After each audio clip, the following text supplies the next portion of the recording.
My name is Drew Browning. I work for Scottsdale Police Department. I've been here for about 5 years, and my current assignment is the School Resource Unit.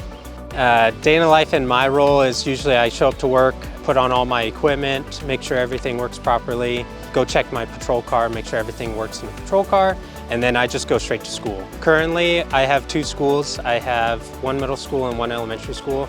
I'm proud of my job because I get to work with amazing coworkers, and it's really, we have one goal in mind, and that's just to make sure everybody's safe. When our job is done well, that's when our community flourishes, and that's really the premise of what we do, is just making sure that the community is safe.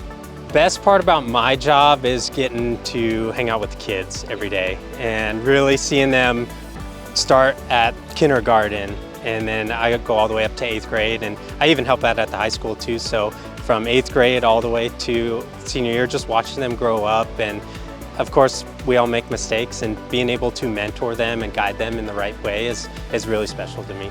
My name is Officer Drew Browning, and I am a police officer for the city of Scottsdale, and this is Work That Matters.